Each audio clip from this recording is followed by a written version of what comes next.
आता हे सगळं झालं त्या काळापर्यंत, परंतु सत्ताधाऱ्यांनी गेले 8 वर्ष सांगतात की जलजीवन मिशन योजना, जलजीवन मिशन योजनेसाठी राष्ट्रवादी काँग्रेस पार्टी आणि स्वर्गीय या राज्याचे उपमुख्यमंत्री अजितदादा यांचा सहभाग आहे का नाही ह्याचं त्यांनी लोकांपुढे सांगावं. म्हणजे निर्लज्जपणाचा कळस झाला ना तुमचा बोलायचा. अरे ठीक आहे, तुम्ही विकासावर बोललं पाहिजे, परंतु अशा व्यक्तीवरती, ज्या व्यक्तीने महाराष्ट्रातल्या येणाऱ्या तळागाळातल्या प्रत्येक लोकांना त्या ठिकाणी प्रामाणिकपणे मदत करायचा प्रयत्न करायचा, लाखो कार्यकर्ते त्या ठिकाणी आज महाराष्ट्रामध्ये रडतायत, हळहळ करतायत, आणि तुम्ही मताच्या राखण्यासाठी तुम्ही असले शब्द वापरताय. त्या महिलांनी सांगितलंय की उद्या जर काळामध्ये परत एकदा त्यांनी असं प्रकारचं जर वक्तव्य केलं तर त्यांच्या घरी जाऊन त्यांना त्या ठिकाणी चपलेचा हार जो बोललाय आणि त्याच्या तोंडाला काळं, त्या महिलांसोबत आम्ही फासू, हा युट्यूबच्या माध्यमातून त्यांना इशारा आहे. नमस्कार, सर्व पत्रकार बंधूंची या ठिकाणी मी मनापासून स्वागत करतो. आज आपण पाहिलं तर जिल्हा परिषद आणि पंचायत समितीचा प्रचार शिगेला पोहोचलेला आहे. या निमित्तानं राष्ट्रवादी काँग्रेस पार्टीच्या जिल्हा परिषद पंचायत समितीच्या उमेदवारांना आपण जर आत्ता लोकांमध्ये गावामध्ये फिरलो तर एक विश्वास निर्माण झाला की निश्चितपणानं राष्ट्रवादी काँग्रेस पार्टीचे तिन्ही उमेदवार लोक निवडून देतील.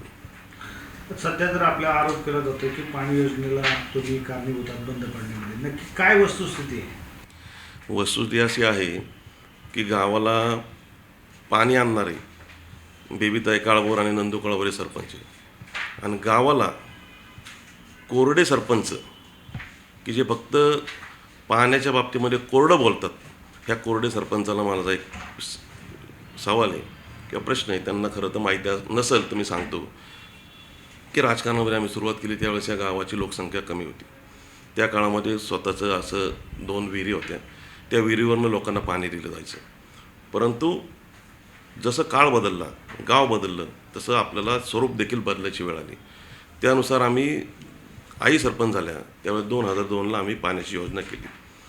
मी मागच्या पण त्याच्यामध्ये सांगितलं की ही योजना स्वतःच्या गावाची हक्काची योजना जी झाली ती स्वर्गीय बेबीताई कैलास काळभोर यांच्या माध्यमातून झाली, आणि त्यासाठी गावातल्या प्रमुख वडीलधारी मंडळींनी त्यासाठी मनापासूनचे प्रयत्न केले आणि साथ दिली, म्हणून ती योजना यशस्वी होऊ शकली, आणि त्याच योजनेचं पाणी आज देखील आपण पितोय.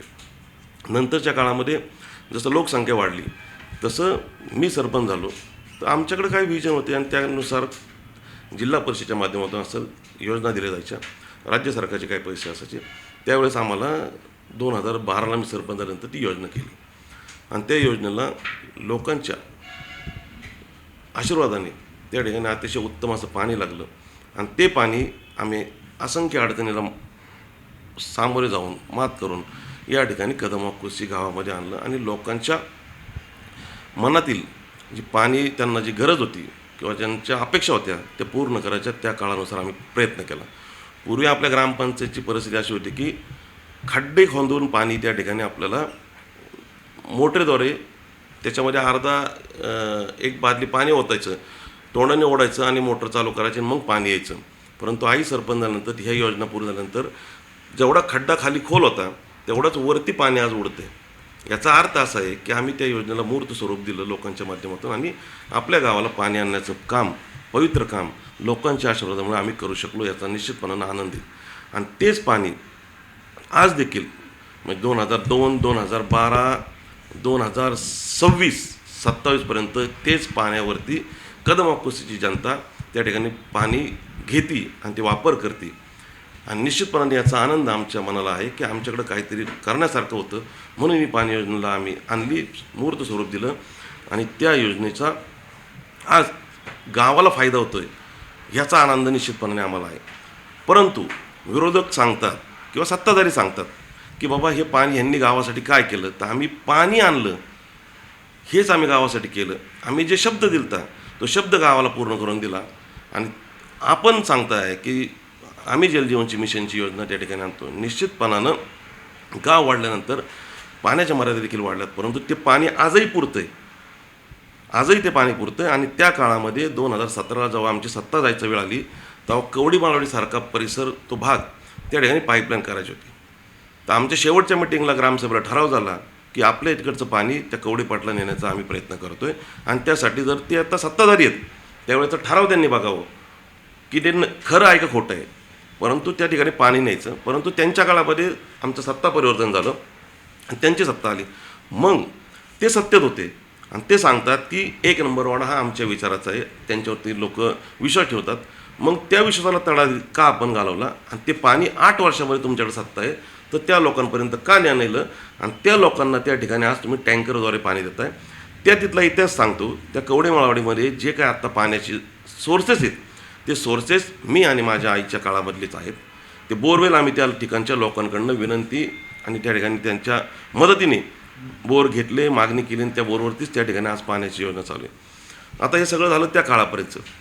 परंतु सत्ताधाऱ्यांनी गेल्या 8 वर्ष सांगतात की जलजीवन मिशन योजना, जलजीवन मिशन योजनेसाठी राष्ट्रवादी काँग्रेस पार्टी आणि स्वर्गीय या राज्याचे उपमुख्यमंत्री अजितदादा यांचा सहभाग आहे का नाही ह्याचं त्यांनी लोकांपुढे सांगावं की ही योजना पूर्ण करत असताना राज्य सरकार म्हणून त्या ठिकाणी दादा जिल्ह्याचे पालकमंत्री म्हणून त्यांना त्या ठिकाणी मदत झाली का नाही हा मला त्यांचा सवाल आहे.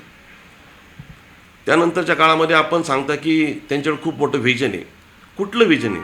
त्यांनी सांगितलं होतं की माझ्याकडे व्हिजन आहे. तर मग तुम्ही ती पाणी योजना करत असताना त्या पाणी योजनेच्यामध्ये रस्त्यांसाठी त्या योजनेमध्ये तुम्ही त्या रस्त्याच्या कडच्या जागा विकत घेताय आणि त्यांचं पैसे सांगतं की आम्ही विकत घ्यायची वेळ आली. मग त्या इस्टिमेटमध्ये का आपण पकडलं नाही? तर तुमच्याकडे व्हिजन होतं तर व्हिजन असताना तुम्ही ती चूक का केली याचं देखील उत्तर जनतेला द्यावं. आणि त्यांची चूक आज आपल्याला कोट्यवधी रुपयाची जागा खरेदी करून त्या ठिकाणी आपल्याला निस्तारायला लागते. मग त्याच वेळेस तुम्हाला का सुचलं नाही? त्या इस्टिमेटमध्ये का पकडलं नाही हा माझा त्यांना एक सवाल आहे. दुसरं, ही योजना पाण्याची योजना ह्याची डेडलाईन आहे का नाही, ती कधी पूर्ण होणार हे आपल्याला माहिती आहे का? आणि ही पूर्ण झाल्यानंतर त्या ठिकाणी आमच्या काळामध्ये लोकांना 750 रुपये पाणीपट्टी होती, 1000 रुपये पाणीपट्टी होती. इथून पुढच्या काळामध्ये त्या योजनेमध्ये ते कॅनलचं पाणी किती उचलणार, लिफ्ट कसं करणार, त्याचे पैसे कोण भरणार, त्या ठिकाणी लिफ्ट करून जे आता स्टोअर टँक आहे त्या स्टोअर टँकचं भाडं किती आहे, त्यानंतर फिल्टर प्लांट करणार आहात आपण, त्या फिल्टर प्लांटचं किती इस्टिमेट आहे, त्यानंतर फिल्टर प्लांटमध्ये किती MLD पाणी त्या ठिकाणी फिल्टर होणार आहे आणि ते लोकांना गावाला कसं वितरित होणार आहे याचा जर आपल्याकडे प्लॅन असेल तो खरं अर्थाने आपण जनतेसमोर मांडला पाहिजे. की ते पाणी आल्यानंतर किती MLD पाणी, किती KLD पाणी, किती लाख लिटर पाणी हे फिल्टर होणार आहे आणि ते कसं कसं ह्या कदमवाकसी परिसरामध्ये जाणार आहे याचा प्लॅनिंग आपल्याकडे आहेत का? का नुसतंच उठायचं आणि सांगायचं की आम्ही पाणी आणतोय, पाण्याचं विजन आहे?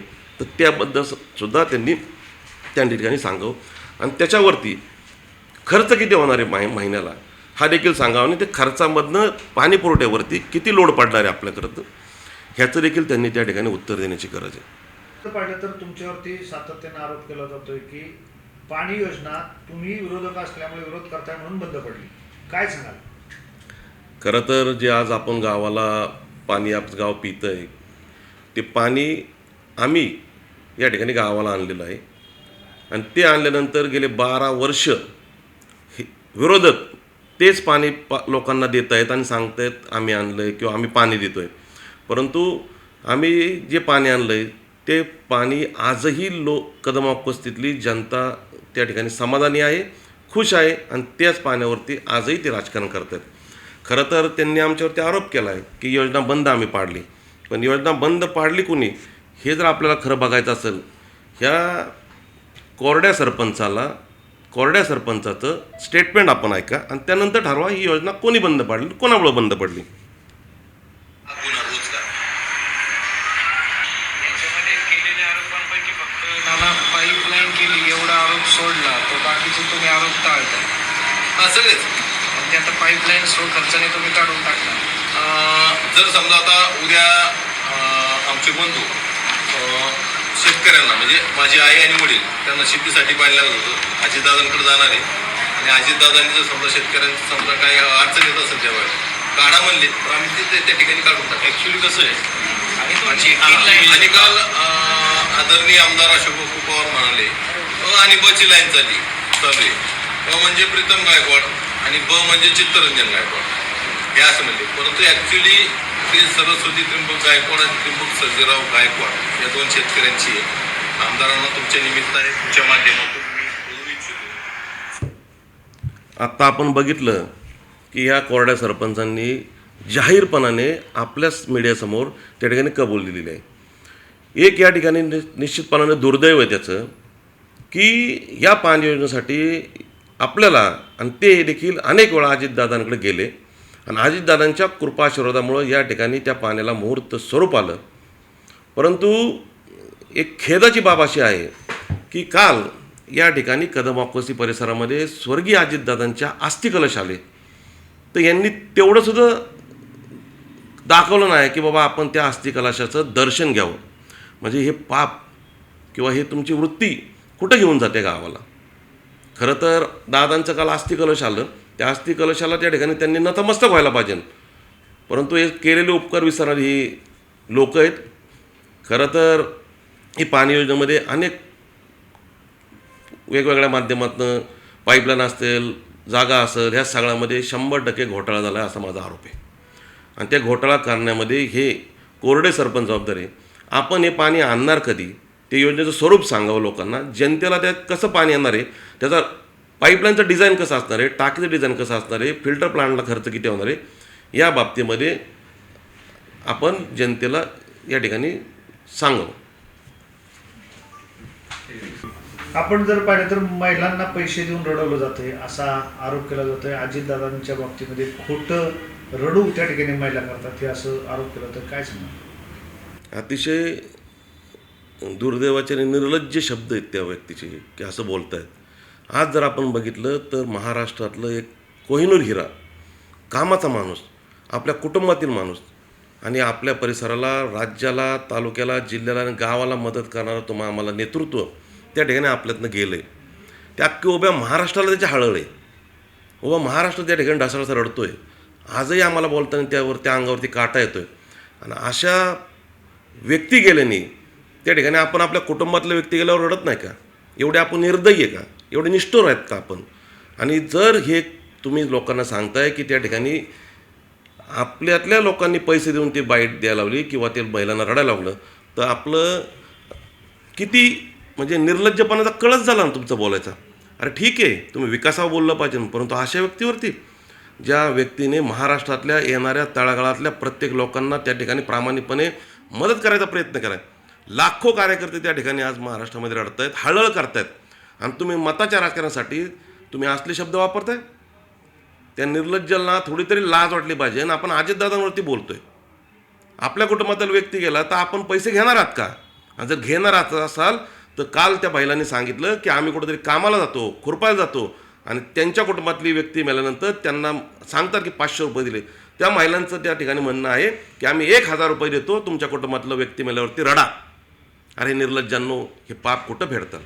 कुठं घेऊन चाललाय तुम्ही? मताच्या राजकारणासाठी एवढं खालच्या पातळीवर जाताल? दुर्दैव तुमचं. आम्ही अजितदादांच्या विकासावर मत मागतोय, अजितदादांच्या केलेल्या कामावरती विकासावरती मतं मागतोय, आणि तुम्ही काय करता? एवढं निर्लज्जपणा. अरे लाज वाटली पाहिजे तुम्हाला. असं तुम्हाला लोकांना बोलायला लावताय, आणि बोलायला लावणाऱ्याची बी लाज वाटती, आणि जे बोलले त्यांची देखील त्या ठिकाणी लाज वाटती. असे दुर्दैवी प्रकार करू नका, हे आपल्याला या माध्यमातून नम्र विनंती आहे. आणि दादांवरती परत असं कोण केला, त्या महिलांनी सांगितलं आहे की उद्या जर काळामध्ये परत एकदा त्यांनी असं प्रकारचं जर वक्तव्य केलं तर त्यांच्या घरी जाऊन त्यांना त्या ठिकाणी चपलेचा हार जो बोलला आहे आणि त्याच्या तोंडाला काळं, त्या महिलांसोबत आम्ही फासू, हा तुमच्या माध्यमातून त्यांना इशारा आहे. तुम्ही राजकारणात अनेक गोष्टी बोला, परंतु आदरणीय दादांवरती असलं काय बोलायचा प्रयत्न केला तर तुम्हाला जसाच त्याचं उत्तर देण्याचं काम इथून आम्ही करू, हे तुम्ही लक्षात ठेवा. आपल्या माध्यमातून मी या ठिकाणी सांगतो की कदम ऑक्वसी ग्रामपंचायतीला पहिलं आयोसो नामांकन हे आमच्या काळामध्ये झालेलं आहे. अतिशय सुसज्ज आणि सुंदर त्या ठिकाणी ग्रामपंचायत केल्यामुळं त्या ठिकाणी आयोसो आम्हाला मिळालं. आणि त्यानंतरनं महाराष्ट्रामध्ये कोल्हापूरनंतर जर मयत झालेल्या व्यक्तीला, त्या कुटुंबाला जर दहन दफन निधीसाठी निधी देण्याचा कोणी निर्णय घेतला असेल, तो आमच्या काळामध्ये महाराष्ट्रातला हा निर्णय आहे. आणि आजही तो निर्णय चालू आहे. आपल्या गावातला एखादा व्यक्ती जर वारला तर त्या कुटुंबाला दहन दफन निधीसाठी त्या ठिकाणी आपण 2500 रुपये द्यायचो. ही योजना देखील आम्ही त्या ठिकाणी आणली. खरं तर ग्रामपंचायत कदम ऑक्वसीला पूर्वी एक स्लोगन होतं, विकास का सपना नंदू अपना. परंतु आता ह्या लोकांनी निवडणुकीच्या माध्यमातून लोकांना सांगितलं की आमच्याकडे ब्ल्यू प्रिंट आहे.